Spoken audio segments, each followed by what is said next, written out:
Bonjour à tous, bienvenue, c'est 9h50 le matin à Bretagne. Nous sommes ravis de vous retrouver, merci d'être là, fidèle au poste. C'est parti pour 52 minutes d'émission et de bonheur, vous allez voir ce matin. Alors c'est la semaine de l'éducation sur France Télévisions. Tous les jours nous accueillerons du public pendant la matinale. Ce matin, c'est une partie de la classe de terminale, section cinéma audiovisuel du lycée Bréquigny de Rennes qui nous fait le plaisir d'être avec nous. Bienvenue à vous. Notre invité fil rouge, c'est le groupe nantais mythique Elmer Footbeat. On ne les présente plus, on ne présente plus Daniela, surtout la caissière de chez Leclerc ou bien encore le plastique, c'est fantastique. Manu, Vincent, Calou et Grand Lolo seront en concert à Rennes cette semaine. Nous reviendrons sur leur histoire et ils nous offriront 2 lives tout à l'heure.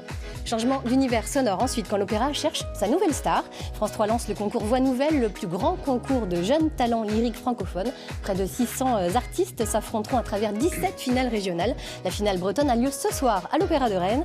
Y a-t-il des talents prometteurs dans notre région? Eh bien, c'est ce que nous verrons avec la secrétaire générale de l'Opéra, Rosen Chambard. En ouverture de la saison des transmusicales, nous diffuserons aussi ce soir, après le Grand Soir 3, le documentaire Rock in Rennes, suivi du concert de Marquis de Sade enregistré en septembre dernier aux Libertés et qui est d'ores et déjà un concert qui fait date. Au menu également, un phénomène qui régit notre société, la surconsommation. Alimentation, vêtements, high-tech, nous achetons souvent ce dont nous n'avons pas besoin, ce qui n'est pas sans conséquence sur l'environnement. Alors comment consommer moins et mieux surtout? On verra cela avec Élise Rousseau, auteure, journaliste et dessinatrice. Elle vient de publier une BD pleine d'humour sur le sujet. Il sera aussi question d'emploi, bien entendu, comme chaque lundi à travers le programme court Recrutez-moi. Et puis nous évoquerons aussi l'entrepreneuriat, l'auto-entrepreneuriat même, avec Margot Béton. À 26 ans, cette Bretonne vient de remporter le prix Audace de la région Ouest au Salon des entrepreneurs de Nantes. Sans oublier le débriefing de Catherine Bossard en fin d'émission. Voilà pour le menu du jour, danse. Bienvenue à vous tous. Bonjour Manu d'Elmer Footbeat. Bonjour. Il fallait prendre son élan ce matin. Ça va bien? Ça va bien, ça va bon, bien. Merci d'avoir accepté notre invitation. Ah bah avec plaisir. Je sais que vous êtes très joueur, hein, bien sûr. Alors je vais vous demander de commencer par un petit jeu. Vous allez me tirer au sort un petit papier et puis on va voir ce qui va sortir. Ah bon? On va essayer de mieux vous connaître. D'accord. Allez. Alors j'ai le numéro 1. Le numéro 1, qu'est-ce que ça qui dit est ça? marqué. Ah oui, la trinquette. La trinquette, ça évoque quoi? Eh bien la trinquette, c'est un bar à Rennes, hein, bien sûr, hein, dans la rue de la Soif. Et c'est un bar où on avait joué à l'époque des transmusicales de Rennes, donc. Et on avait signé notre contrat, là, ce soir-là. Vous signez le contrat dans les bars, tranquille. Oui, enfin, on l'avait déjà négocié avant. Hein. Mais effectivement, physiquement, réellement, on l'a signé ce soir-là avec Peter Murray pour... donc ça, c'était en 89. Et donc l'album 30 cm sortait au printemps 90. Et nous remplissait de bonheur, parce que c'était quand même juste fabuleux, mais on en reparlera plus tard. Un deuxième petit papier. Ah oui, puis on va, mais il n'y en a que 2 de toute façon. De toute façon, voilà, alors, vous ne pouvez pas trop vous tromper. Alors, le deuxième, qu'est-ce que c'est marqué? La BD, oui, le plastique, c'est fantastique. Alors ça, c'est votre actualité. Oui, voilà. C'est ça. Qu'est-ce qu'elle est belle. Qu'est-ce qu'elle est belle. Quel plastique, justement. Ah oui, oui. L'idée, c'est quoi? Alors l'idée, c'est une jeune femme qui s'appelle Katia, Katia Even, qui est dessinatrice, scénariste, et qui m'a appelé un jour, ou qui m'a contacté via Facebook, je ne sais plus trop comment ça s'est passé, en tout cas, bon, il y a 1 an, en gros, pour me dire, ben voilà, j'ai l'idée de faire une BD sur vous, puis nous, on en a parlé, dire, bah ouais, c'est une excellente idée, nous, ça nous plaît, le monde de la BD, forcément, on y est très attaché, bon, ça nous touche de près. Donc on l'a accepté, et donc elle a mis en image 5 de nos chansons, voilà. Et ce qu'il y a d'intéressant, c'est qu'elle n'a pas fait un copier-coller des textes pour mettre les textes. Donc elle a fait sa propre interprétation des textes. Et donc il y a le plastique, c'est fantastique, évidemment, forcément. Daniela, Radio, Les Traversées sont solitaires et Martine à la plage. Eh ben, on découvrira tout ça. Ah oui, c'est ça pour Noël, les gars, les filles. Ouais, super cadeau. Ah ouais, il faut en acheter 12 chacun, attention. Bon, commande sera faite, pas de problème. Vous restez avec nous. Oui, Manu. je bouge pas. On retrouvera un peu plus tard les autres membres du groupe, mais on va rester justement dans le domaine de la BD. Comment parler environnement avec humour? Bien justement, il y a une jeune femme qui a trouvé la solution en images. On la reçoit tout de suite.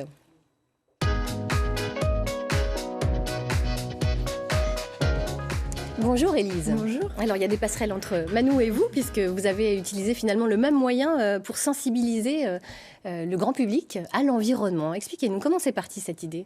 L'idée, c'est en fait effectivement de parler d'un sujet qui est quand même très sérieux, qui est la surconsommation, mais sous une forme un peu légère et humoristique, pour faire passer tous ces messages-là. Et puis parce qu'on peut en parler aussi avec humour. Et donc voilà, l'idée d'une BD, c'est imposé en fait.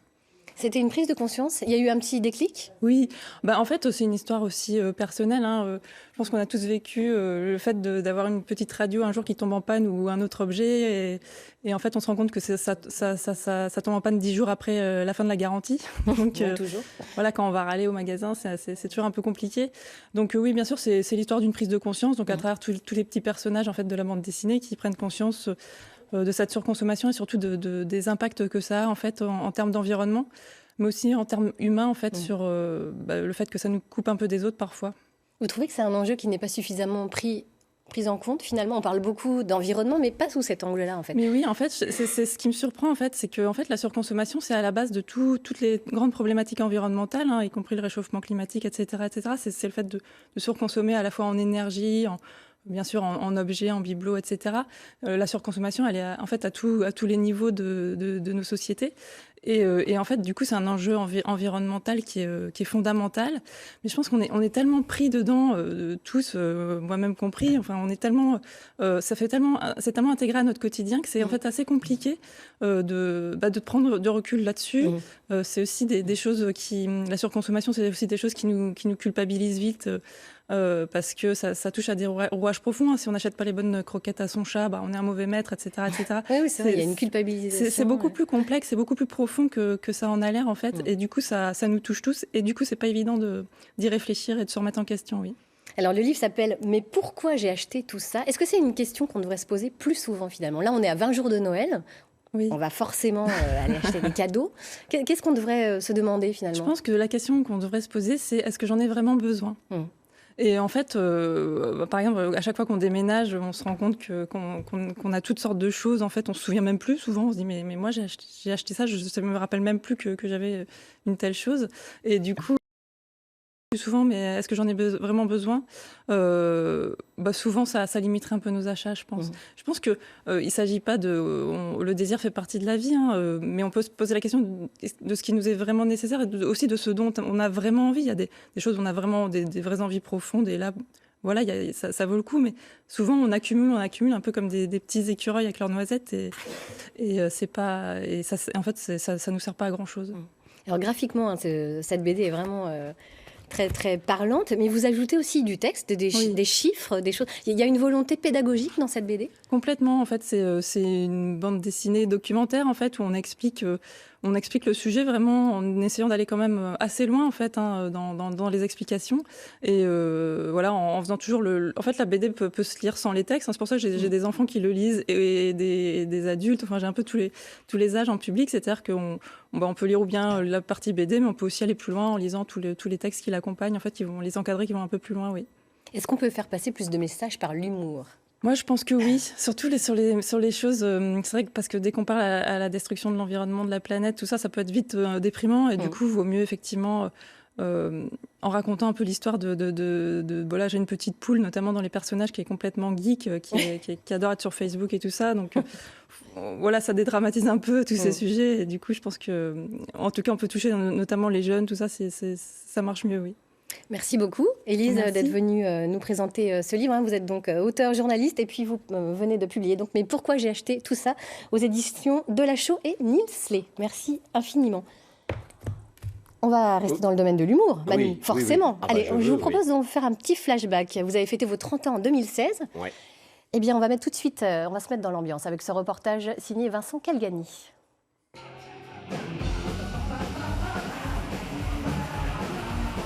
Tous les week-ends, c'est le maire depuis 20 ans, 30 ans, c'est le maire. Elmer, on t'aime.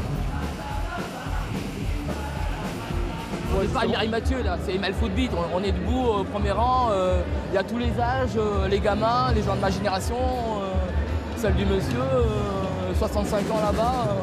Il y a tous les âges et ça fait 30 ans que ça dure. Toujours ready, même après 30 ans, les Elmer sortent bien sûr de nouveaux albums, mais c'est la scène qui les tient et leur tube bien sûr, du rock lourd aux paroles légères. Ce que j'aime chez Daniela, c'est qu'on peut s'y mettre à trois. Le répertoire double disque d'or est un musée de l'érotisme à lui tout seul. Ça tombe bien, il en existe un à Paris à 500 mètres de la salle où il joue ce soir.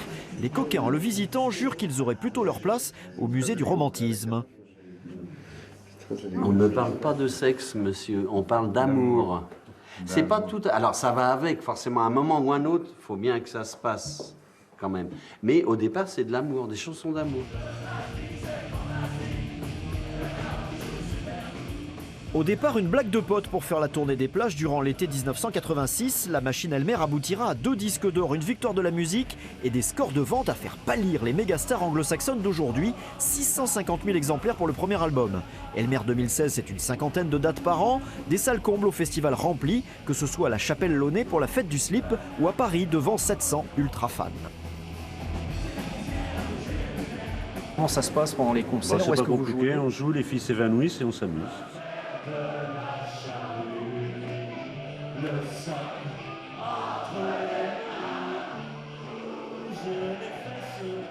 C'est le fait qu'on s'amuse beaucoup. Mais ça, c'est sérieux, ce que je dis là maintenant.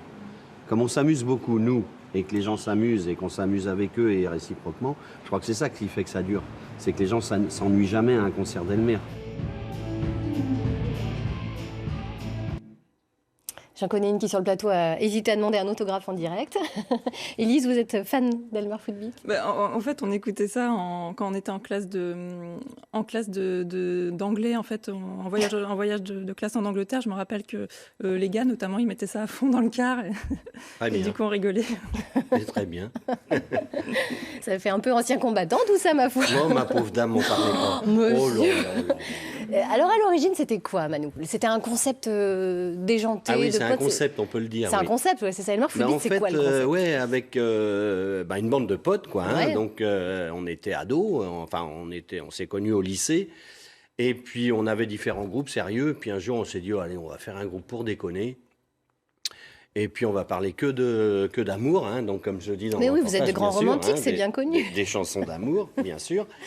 Et puis, humoristique, et où on serait en caleçon. Au départ, on était en tenue de plage, hein, et on jouait essentiellement sur la côte, aux alentours de Guérande, donc pas loin de chez nous. Et puis, on s'est très vite rendu compte que ça plaisait beaucoup aux filles, notamment. Il faut dire que nous étions de très beaux garçons. Hein. Mais que vous êtes toujours. Et quand je finissais en slip, forcément, un corps d'Apollon comme ça, forcément, ça les rendait folles. Donc, comme disait Twistos, elle s'évanouissait, Voilà. enfin, à la Beatles un peu. Donc, Ouais. tout de C'est pour suite. ça que vous avez le petit. Et là, on s'est dit, allez, on continue. Parce qu'au départ, ça ne devait pas durer. Oui, c'est ça, c'était juste pour le trip d'un déconner. été Oui, pour oui, rigoler. voilà, quoi. ouais. Ouais. Alors, le nom du groupe vient d'où? Ça reste un mystère pour beaucoup de gens, finalement. Alors oui, ça vient du cerveau malade de Alain, le premier bassiste, qui chercher un nom de groupe, c'est toujours très compliqué. Alors, il y en a qui proposent les flamants roses, les portes, les scarabées. Bon, alors on dit c'est pas terrible, ou c'est déjà fait. Et puis il y a Alain qui a balancé Elmer Footbeat. Voilà. Bon, il était tard, hein, dans la nuit déjà. J'imagine. Hein. Et vous n'aviez pas bu que de Il y a l'eau. eu quelques boissons pétillantes Voilà. et rafraîchissantes. Et on dit, oh ouais, tiens, c'est rigolo. Et donc, il faisait référence à Elmer Fudd, le chasseur dans Bugs Bunny. Bien sûr. Que lui a baptisé Food, parce que Elmer Footbeat, ça sonne mieux que Elmer Fuddbeat. Qui veut rien dire pour le coup. Ouais. Voilà. Alors là, à l'occasion des 30 ans, vous avez sorti un nouvel album, hein, Oui. en 2016. Je vous laisse dévoiler le titre, hein, qui est dans la poésie, dans la droite lignée de la poésie. Tout à fait. À poil les filles. Ah, voilà. 3 petits points, car la vie est beaucoup plus belle. Je ne me rappelle même plus du titre exact. Lorsque vous êtes à poil les filles. Est-ce qu'il est vraiment différent des autres, cet album? Qu'est-ce qu'il a de spécial? Oui, dites-nous. alors évidemment c'est du pur Elmer, comme tous les groupes, hein, on reconnaît tout de suite, mais celui-là, par rapport au précédent en tout cas, est beaucoup plus rock et a un son beaucoup plus, un plus gros son parce qu'on a changé voilà, on travaille avec Damni qui vient du monde pas de la techno, mais enfin il est plus branché nouvelle technologie, donc il nous a mis un son un petit peu plus énergique et plus gros. Et donc voilà, celui-là, c'est notre meilleur 5e album. Voilà, on l'aime beaucoup. Voilà. Oui, on imagine. Il est très chouette. Il y en a d'autres, hein, bien sûr, avant. Oui. Il y a des tubes, surtout évidemment, Le plastique c'est fantastique, Daniela, enfin tout un tas de... Est-ce que vous pourriez écrire des chansons comme ça aujourd'hui, les sortir aujourd'hui? On nous pose souvent la question, effectivement, c'est une très bonne question parce qu'on est dans une société de plus en plus policée. On s'américanise à fond de balle. Donc en fait, ce qui prévaut aujourd'hui, c'est le principe de précaution et avec modération. 2 expressions qui m'insupportent, que je ne peux pas... c'est insupportable. La modération, c'est pas trop votre truc, quoi. Ben non, et puis tout doit être comme ça. Et le principe de précaution. Donc je pense qu'aujourd'hui, on aurait beaucoup de mal à sortir ça. Et heureusement qu'on l'a fait dans les années 80, où c'était encore un espace de liberté, du fait que maintenant on est dans la mémoire collective, fait que voilà, on a plus de facilité à trouver des concerts, à jouer et à faire des disques. Mais sortir là maintenant un Daniela ou un Caroline... Compliqué. Je suis pas sûr, ouais. Les autocollants, pareil. Et les autocollants, alors les autocollants, pour la petite anecdote, vous en colliez un peu partout dans les toilettes. Hein, oui, dans les toilettes. Alors c'était quoi, rappelez-nous? Alors, c'est pareil. À l'époque, les toilettes n'étaient pas un espace de communication comme ça l'est aujourd'hui dans les salles de concert, les cafés, les restaurants. Il y a des affiches partout maintenant qui annoncent les spectacles dans les villes. À l'époque, il n'y avait rien. Et on travaillait avec un gars sur je ne sais plus quoi, bon bref. Et on allait dans un troquet boire des coups. Et puis, je sors des toilettes, je dis, oh, on perd un temps fou là-dedans. Et il faudrait faire un truc où on délivre un petit message aux gens. Elle dit, ah ouais, bonne idée. Et on dit, tiens, on va leur souhaiter un bon pipi, un bon caca. Voilà, c'est ce qu'ils volent très haut, hein, bien sûr. Oui. Mais n'empêche qu'on a dit, on le fait, allez, chiche. Donc on a fabriqué vite fait, parce qu'ils travaillaient sur ordinateur. Donc on est retourné au bureau, on a fait des petites étiquettes et on en avait chacun des paquets comme ça dans nos poches et partout où on allait, on en mettait. Voilà. Et puis des autocollants difficiles à décoller parce que sinon c'est pas rigolo. Ah bah oui. Il faut que ça reste le plus longtemps possible pour que le message puisse être lu et vu par un maximum de gens. Et ça a beaucoup marché parce que ça a fait beaucoup causer. Ouais. Entre autres. Grâce à ça. On en cause encore. C'est la preuve, voilà. Le slip kangourou aussi, ça pareil, on en a beaucoup causé. Le slip kangourou, c'est toujours d'actualité. Sur les concerts, c'est toujours d'actualité? Ah oui, je le mets toujours. Là, c'était récent, le reportage, c'était en 2016. Donc, voilà. Oui, toujours je le même toujours. corps d'Apollon. C'est pas toujours le même. Hein. Ah, ça me rassure. Non, c'est pas le même. Celui de l'époque, je sais même pas où il est passé. Je pense qu'il a fait finir à la poubelle. C'est ma maman qui me l'avait donné. Oh, c'est mignon, ça. Et elle m'avait même recousu les élastiques parce qu'un jour, elle était venue en concert. Elle a dit, écoute, Manou, on voit un peu en dessous, ça baille. Donc, elle m'avait refait les élastiques aux jambes pour. Et puis depuis, je change à chaque concert parce que quand je l'enlève, je finis pas nu, attention. Hein. Ah non. Et je l'offre à mon public. Quelle générosité, c'est beau à voir. C'est beau, hein. Manu, vous restez avec nous. On va changer d'univers sonore. On va aller dans le lyrique cette fois-ci. Hein, vous êtes lyrique aussi à votre façon. Oui. Hein. On va partir à la recherche de la nouvelle star de la chanson lyrique. Voix nouvelle, c'est le nom du concours lancé par France 3. Près de 600 jeunes artistes sont en lice. Des Bretons notamment. La finale régionale aura lieu ce soir à l'Opéra de Rennes. On en parle avec la secrétaire générale de l'Opéra de Rennes, Rosen Chambard, qui nous rejoint.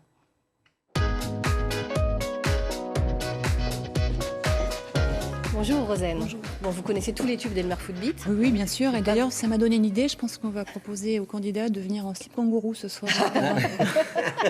Vous voyez, ça fait On va reprendre du Elmer en lyrique. Pourquoi pas? Et pourquoi pas? Tiens donc, il y a des passerelles entre les univers sonores, forcément. Alors, pour être plus précis, Rosen, il s'agit ce soir de la finale régionale Voix nouvelle Bretagne, Pays de la Loire. Vous voyez, comme ça, comme on est avec des Nantais, ça tombe bien. Combien de jeunes sont en lice?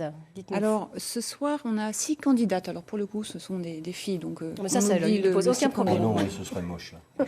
Mais au départ, on avait 600 candidats sur l'ensemble des 17 villes en région. Alors, quelle est l'idée de cette compétition Voix nouvelle? Donc, l'idée est très simple, c'est d'auditionner, de sélectionner et de récompenser de jeunes chanteurs lyriques et de les aider dans leur insertion professionnelle. Alors, on va regarder un petit extrait tout de suite de la finale régionale de Rouen, et puis comme ça, on en reparle juste après.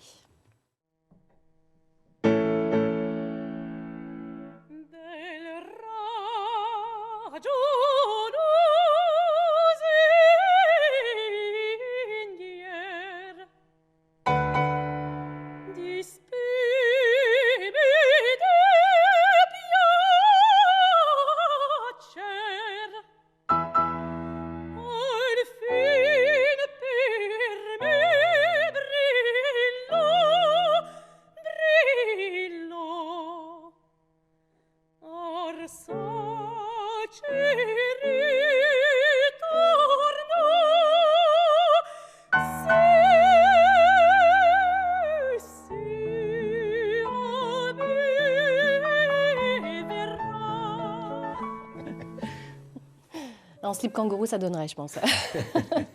Alors, Voix Nouvelle a été fondée en 1988 et pourtant, il ne s'agit que de la 15e et de la 4e édition. Il y a eu 15 ans de pause, en fait. La 3e, en fait, exactement. La En 3e. fait, l'initiation, c'est le Centre français de promotion lyrique, qui est une association basée à Paris et qui regroupe des directeurs d'opéra. L'idée, c'est vraiment de pouvoir effectivement régulièrement organiser des concours, mais quand il n'y en a pas, parce qu'en fait c'est très lourd à monter, le travail de sélection et de promotion continue tout au long de l'année, notamment à travers des coproductions entre les différentes maisons d'opéra qui vont recruter des jeunes chanteurs et qui vont partir sur des tournées longues dans toute la France. Donc même s'il n'y a pas de concours, il y a quand même ce travail de soutien. Bien sûr.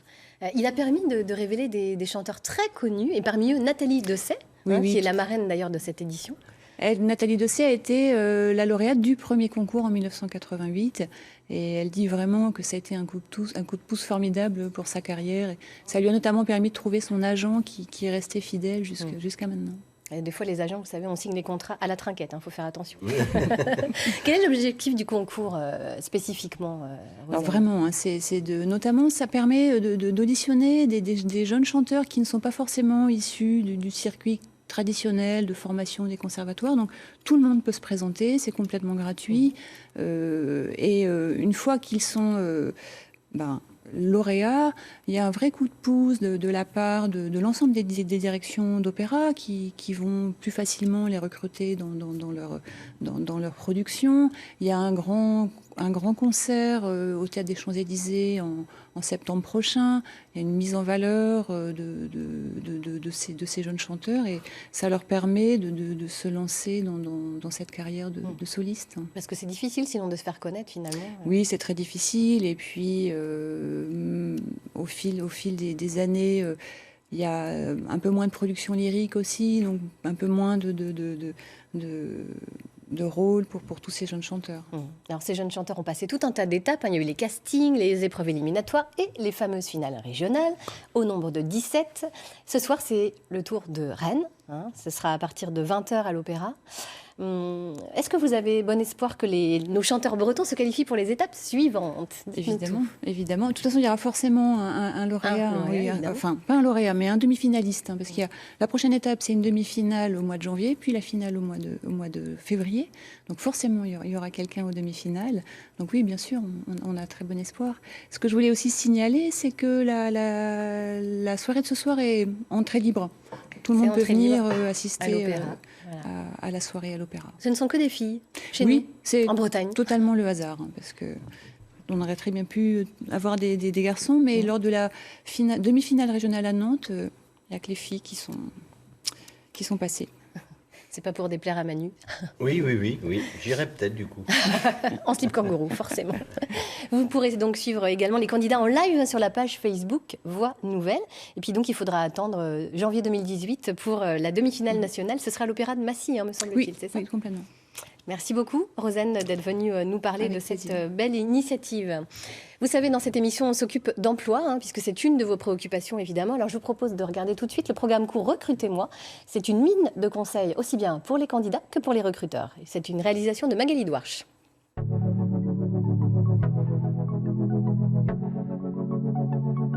Vous allez assister à un entretien de recrutement avec Navigorto, un outil de gestion pour l'orthopédie. Jean-Baptiste Coléo, fondateur et associé, recherche un office manager. Benjamin Rondeau, fraîchement arrivé sur la région rennaise, recherche un poste dans lequel il va pouvoir faire valoir sa polyvalence. Bonjour Benjamin, merci d'avoir répondu à l'annonce sur le site de recrutement. Vous avez vu, donc il s'agissait d'un poste d'office manager. Je vois que vous avez une expérience chez Euro Disney, donc c'est assez atypique.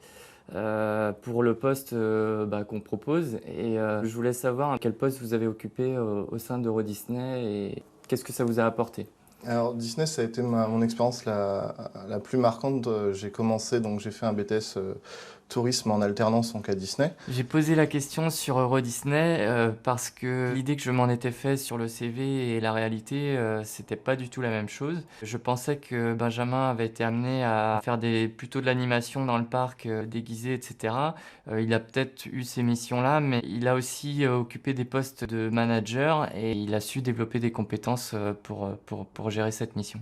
Et est-ce que dans ces situations, vous avez pu être amené à gérer des conflits? À Disney, c'est plutôt les jours où il n'y avait pas de conflit qui étaient marquants. C'est avec le flux des visiteurs, parfois 50 000 sur le parc, on est amené à avoir beaucoup de gens mécontents. Si vous voulez une anecdote, il m'est déjà arrivé de me faire pousser par des gens. Je lui ai parlé d'une anecdote sur la gestion des conflits, puisque c'est des choses qui arrivaient régulièrement et ça m'a permis d'acquérir vraiment une maîtrise de moi en toutes circonstances, ce qui peut être un plus pour ce poste. J'ai vu sur votre CV que dans vos centres d'intérêt, vous jouez en réseau beaucoup. Est-ce que vous pensez que cette expérience-là apporte quelque chose par rapport au poste que l'on propose? Demandez-vous toujours, en tant que recruteur, quelles sont les qualités à avoir pour pratiquer tel ou tel loisir.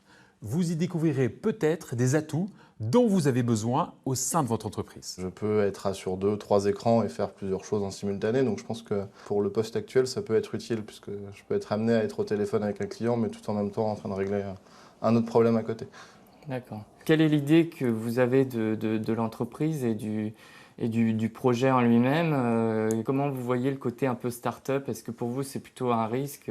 C'est le côté challenge, donc je pense que ça pourrait me permettre d'être challengé tous les jours et de pouvoir avancer rapidement, parce que c'est un peu mon objectif. J'ai posé la question sur la start-up parce que le côté start-up, ça a à la fois un effet stimulant, mais ça peut aussi faire peur. On est sur un poste plus risqué qu'un poste autre dans une entreprise où il y a 200 personnes.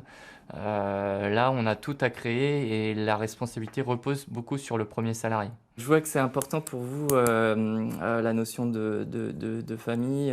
Est-ce que ça ne peut pas rentrer en conflit avec le fait de devoir s'investir dans une entreprise qui est en pleine création, etc. Lorsqu'il m'a posé la question sur les valeurs, notamment sur le côté famille, c'est quelque chose qui me tient à cœur. J'ai besoin d'avoir un équilibre entre ma vie professionnelle et ma vie personnelle. C'est pas quelque chose sur lequel j'étais forcément à l'aise, puisque ça peut montrer un peu de laxiste ou une envie de ne pas travailler. Mais je pense que j'ai réussi à bien lui faire comprendre que on peut être impliqué tout en gardant un bon équilibre entre sa vie personnelle et sa vie professionnelle. Dans cet entretien, le recruteur insiste sur le côté jeu vidéo, là où beaucoup se seraient arrêtés. En effet, la passion du candidat l'amène à gérer des équipes de joueurs, du SAV en ligne, des multi-écrans. Tout ce dont Jean-Baptiste a besoin pour ce poste. Et franchement, c'est bien joué. C'est bien joué. Alors Manou, quand vous passiez un entretien d'embauche, vous y alliez en slip kangourou ou... Non, je suis habillé, regardez. Ouais, je vois ça, vous vous tenez encore, mais attention, ça va peut-être pas durer. Attention, non, puis il fait froid là.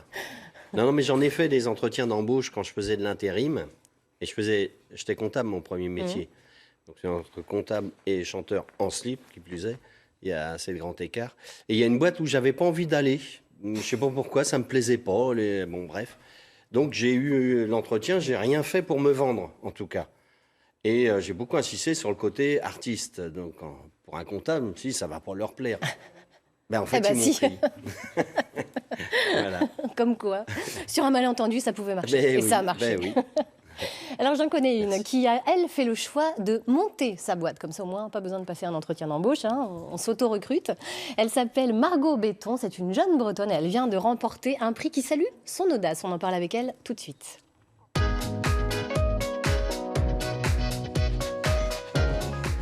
Bonjour Margot. Alors vous êtes originaire de Bru, en Ille-et-Vilaine, et vous avez remporté le prix Audace 2017 au Salon des entrepreneurs de Nantes, ce mercredi, récompensant le meilleur auto-entrepreneur de l'Ouest. Ce prix vous a été décerné pour votre entreprise Adapté.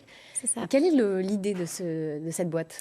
Donc Adapté, c'est quoi ? C'est une entreprise agréée service à la personne et signataire de la charte Sport Santé Bien-être dans le but d'intervenir, enseigner et mettre en place des activités physiques adaptées, de les dispenser en Ille-et-Vilaine à domicile auprès d'enfants, d'adultes, toutes personnes âgées touchées par une maladie chronique ou un handicap moteur et même en situation, même vieillissante. Pardon. Quelle est la particularité de votre projet ? Alors, ce projet, c'est un peu toute une histoire. Mon papa est amputé tibial, il a toujours eu le rêve de recourir. Et quand j'étais en licence, je nous ai un peu lancé le défi de l'aider à recourir avec une lame spécifique. Donc, pour ça, il me fallait pallier l'inégalité musculaire de ses membres inférieurs. Et quand j'ai vu le plaisir qu'il a eu à recourir, ça a été pour moi le déclic pour me dire que c'était ça que j'avais envie de faire de ma vie, redonner l'opportunité à tous de pratiquer une activité physique, quelles que soient ses capacités, peu importe son handicap. Chapeau. Alors vous avez 26 ans, oui. Vous êtes une femme en plus. Oui. Quelles difficultés vous avez rencontrées pour créer votre boîte? Parce que c'est pas si simple. On a des jeunes derrière nous, là, Oui. il faut leur donner de l'espoir, mais vous êtes là pour ça. Oui, c'est finalement assez simple et assez naturel quand on sait ce qu'on veut.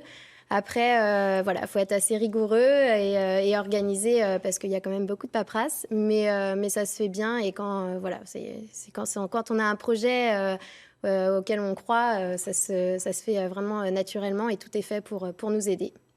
Et ce genre de prix et que la Fondation Le Roc, les Mousquetaires ou l'Union des auto-entrepreneurs sont vraiment là pour nous aider à nous lancer et nous aider pour la suite, quoi. Alors avec ce prix, il y avait une dotation de 4 000 €. Qu'est-ce que vous allez en faire? Vous avez déjà une idée? Oui, j'ai plein de projets, bien évidemment. Après, ça va m'aider à avoir des clés pour la communication, principalement. C'est ce qui me manque aujourd'hui et c'est primordial pour me faire connaître. Et puis après, je vais investir dans du matériel nouveau. Je vais investir aussi j'aimerais bien suivre des formations adaptées. Il y a plein de choses. Je pense qu'en matière de communication, vous pouvez demander à Manou, il sait très bien faire les autocollants. Ah oui, je vais y penser. Ça peut peut-être être pas mal. ça vous bluffe, Élise, des parcours comme celui de Margot? Moi, je trouve ça super. Alors moi-même, je suis en auto-entreprise pour une partie de mon activité. Et c'est vrai que c'est un petit peu le parcours du combattant au démarrage, en fait, de tout le côté administratif. Et de le faire si jeune, je trouve ça super. Ben voilà, chapeau bas. Chapeau bas. Oui. On va rejoindre tout de suite vos petits collègues. Il paraît qu'ils vont nous rejoindre maintenant, dites donc. Ils vont nous offrir un live avec vous. Qu'est-ce que vous avez choisi de nous interpréter? Dites-nous. Alors, Daniela et À poil les filles. Bon, on commence par À poil les filles, peut-être? Oui, puis on finira par Daniela, c'est ça? Ouais, d'accord, ok, ça marche. C'était quoi l'idée de ce morceau À poil les filles? Eh ben, c'est sorti du Cerveau Malade encore, puisque nous avons tous des cerveaux malades, bien sûr. De Twistos, c'est une sorte d'ode à, comme toujours, une ode à l'amour, à la joie. Et il a écrit ça l'été, sur l'île Dieu, sans doute en voyant les filles se mettre en maillot de bain. Alors pas totalement à poil, mais lui, il a dû extrapoler, j'imagine. Je pense. Et puis on est tellement bien quand on est nu. C'est vrai, quand nos corps se touchent. C'est vrai. C'est vraiment, mais s'il n'y a rien de mieux, on n'a rien fait de mieux sur Terre. Effectivement. Allez, on va demander à Vincent, Calou et Lolo de nous rejoindre tout de suite sur le plateau. Ils arrivent en courant. Eh bien, on va attendre un tout petit peu alors pendant ce temps-là. Voilà. Alors, on va quand même parler, avant qu'ils nous rejoignent, de cet album. Elmer Footbeat fête ses 30 ans. Vous l'aviez enregistré au Nef? Oui. À Nantes? À Nantes, voilà, sous les nefs, au mois de juin donc 2016, puisque c'était l'année de nos 30 ans. Et on a enregistré donc ce DVD. Il y a donc un DVD et un CD live dedans. Et un CD live. Et donc voilà, il est magnifique. Extra. Mais moi, j'aime pas me regarder. J'aime pas trop me voir, en fait. Même là, j'arrive à me supporter. Parce que je trouve qu'on est tous très, très beaux.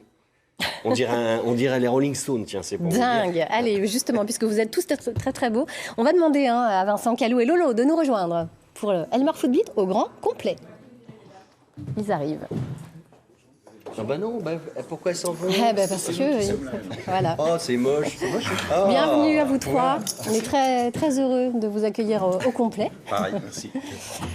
Alors, à poil les filles, c'est parti. À poil les filles, c'est comme ça? Allez, hop. Qui commence? C'est toi.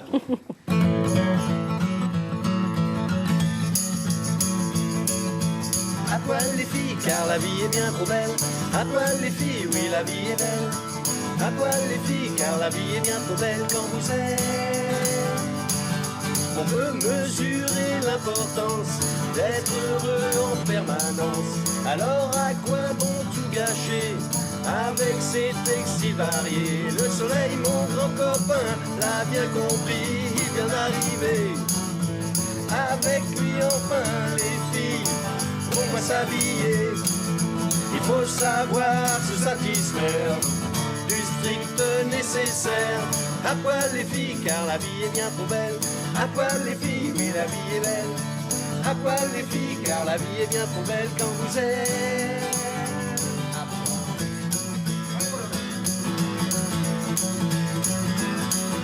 La vie c'est beaucoup mieux quand on perd l'amour en ouvrant les yeux. Pour toute la vie du plaisir, les filles doivent moins se couvrir. Fini les blablabla, il fait froid ou je ne sais quoi. C'est pas très compliqué pour vivre heureux, une seule vérité. Il faut savoir se satisfaire du strict nécessaire. À poil les filles, car la vie est bien trop belle. À poil les filles, oui la vie est belle. À poil les filles, car la vie est bien trop belle quand vous êtes.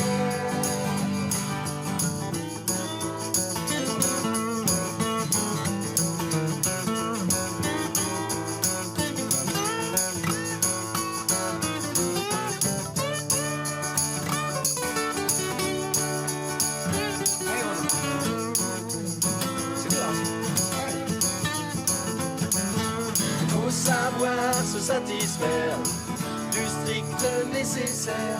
À poil les filles, car la vie est bien trop belle. À poil les filles, oui la vie est belle. À poil les filles, car la vie est bien trop belle quand vous êtes. À poil les filles, car la vie est bien trop belle. À poil les filles, oui la vie est belle. À poil les filles, car la vie est bien trop belle quand vous êtes. À poil.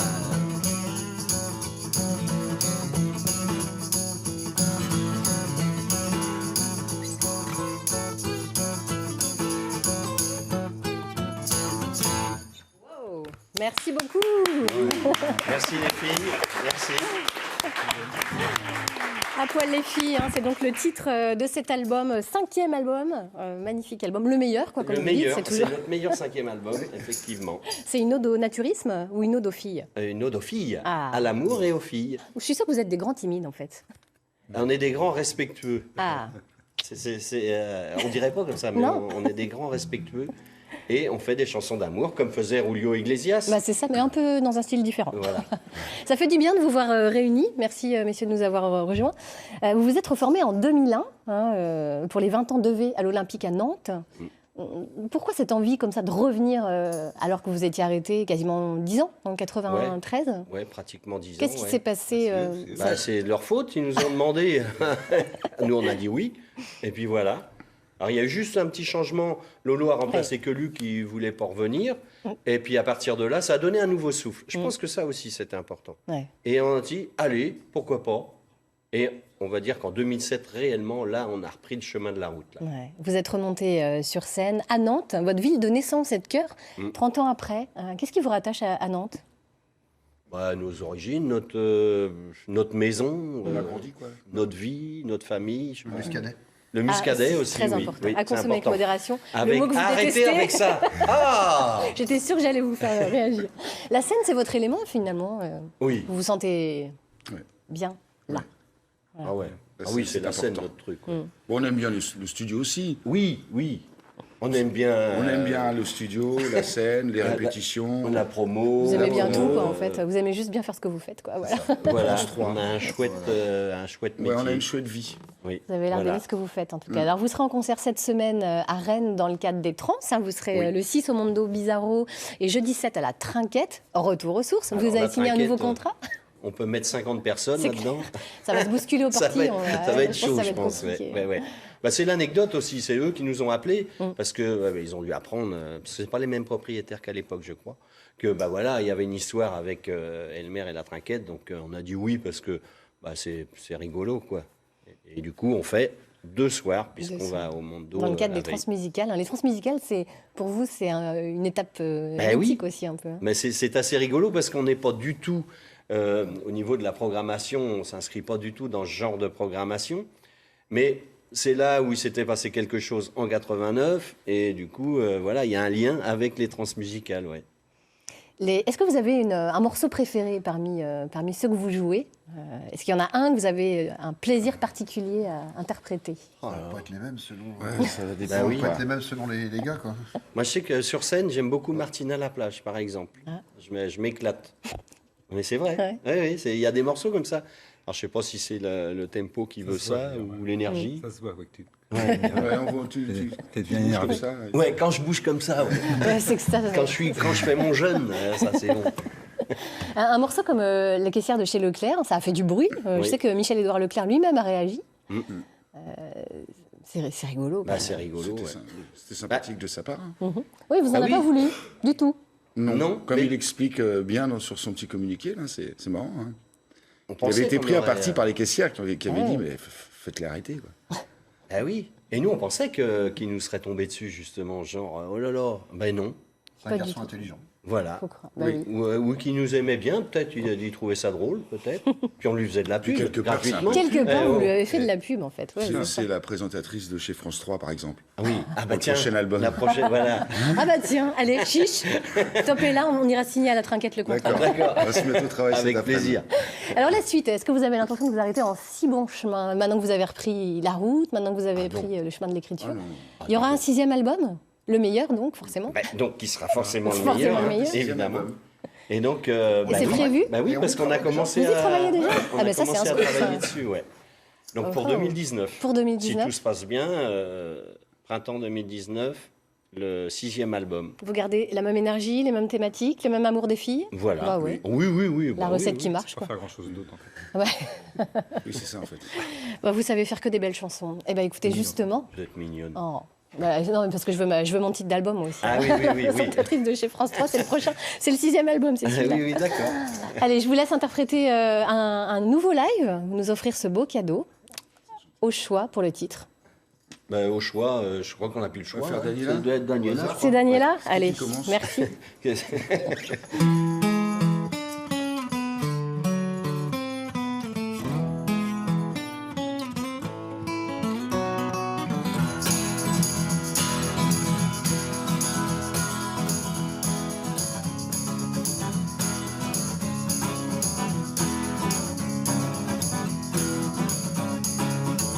Ce que j'aime chez Daniela,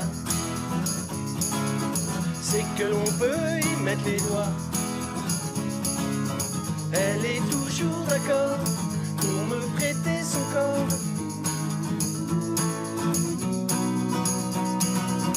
Moi, ce que j'aime chez Daniela, c'est que l'on peut s'y mettre à trois. Elle est toujours d'accord pour battre des records.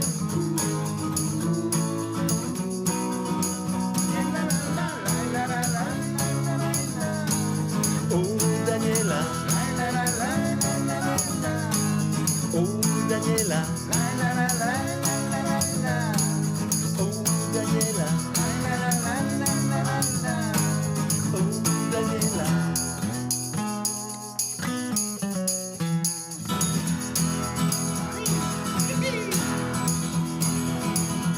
Daniela aime en moi, c'est qu'elle aura toujours le choix. Je ferai tout pour lui plaire, par devant et par derrière. Oh Daniela,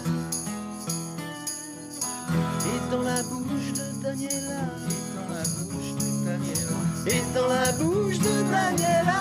Oh, oh, oh, oh, oh. Il y a toujours de la place pour les copains qui passent.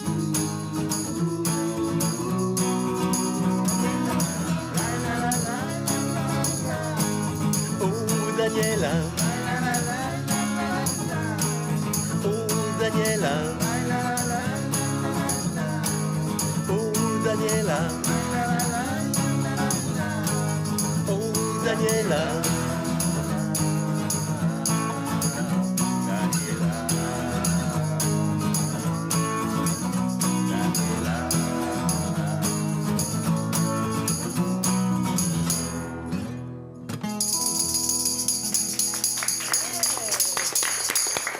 Ça envoie du bois, comme on dit. Merci les filles.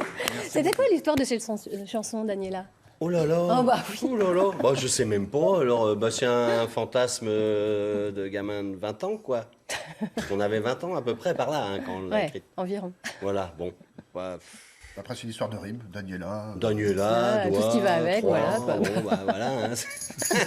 ça aurait pu être Bartaba, mais non. Mais non, c'est Daniela. C'est des morceaux qui restent, hein, qui sont devenus mythiques. Comment vous avez géré ça, cette célébrité Enfin, c'était dingo. Il y a eu un phénomène incroyable. Il y a eu un gros phénomène auquel on ne s'attendait pas. Donc, on a été un peu dépassés. C'est allé très, très vite en plus. Ben, je ne sais pas, on l'a assez bien vécu quand même, je pense. Mais, vous n'avez pas l'air traumatisé, ça va? Bon, là, ça va beaucoup mieux. Hein. Ouais. Ah bah oui, parce qu'on a fait une pause. Les filles s'évanouissent toujours, hein, quand même. Hein. Les filles s'évanouissent toujours, tout à fait.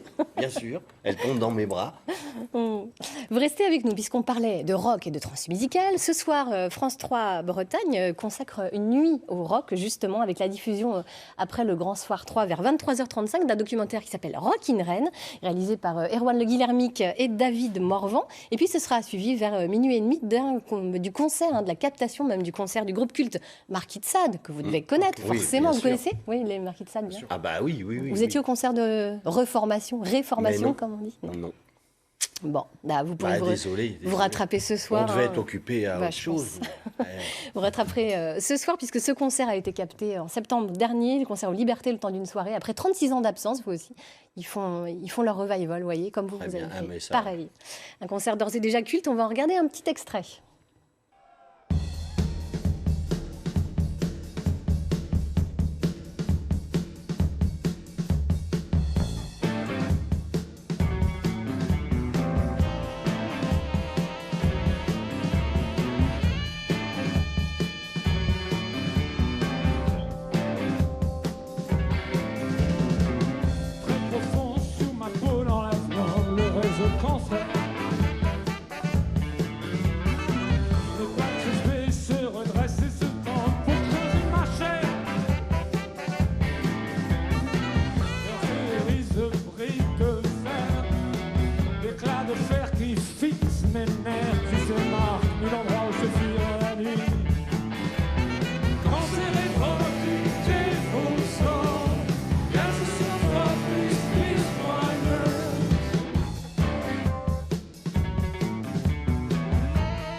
Waouh, du rock. Est-ce que le rock a changé selon vous qui le faites? Alors, qu'est-ce que c'est? Alors, le rock a-t-il Le rock aujourd'hui, changé? c'est quoi? Est-ce qu'il est plus sage? Est-ce qu'il est plus... Je sais pas. Chiant?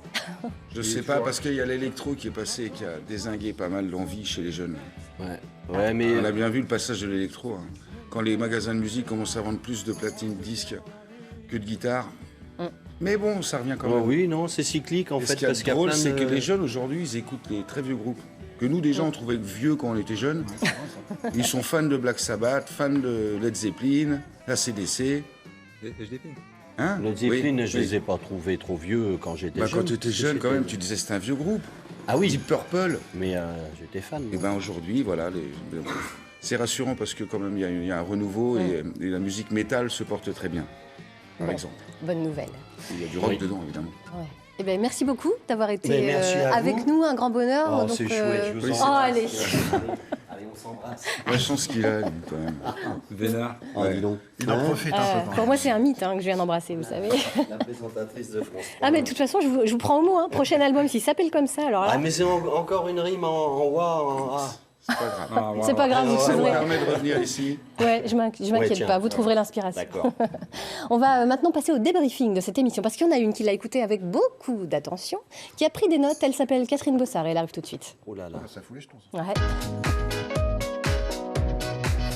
Oh, bonjour la jeunesse. Oui. Madame, merci. Madame. Bonjour Mme Catherine. Bonjour Mme Leloc. Comment ça va? Comment ça va bien? Bah ça va bien. Oui. Bon, ça va, vos oreilles ont tenu le coup? Ça va, oui, dis donc, moi je Tous connais. ces chastes, vos chastes oreilles. Moi je suis toujours au premier rang d'Elmer Footbeat. Ah, c'est vous, d'accord. Oui, Liliane Blanchet, moi je connais. Bah oui. C'est moi qui monte sur la scène et puis qui me jette dans le public. Il y a des blessés, souvent c'est rigolo. Bon, oui, moi je vous suis depuis le début, notamment depuis Guérande, les concerts à Guérande dinde. Bon. Alors moi, je m'évanouissais, mais c'était pas à cause de vous, hein, mes braves, ils sont mignons, regardez. C'était à cause du muscadet, j'avoue. Ah oui. Oui, c'est vrai, bon, on peut se le dire maintenant. Mais je suis contente que vous parliez de à poil les filles, c'est ça? Parce que justement, depuis le dernier concert à Guérande, je me suis pas épilée. Alors, je suis prête pour le prochain concert. D'ailleurs, oui, ok, je vous reconnais maintenant.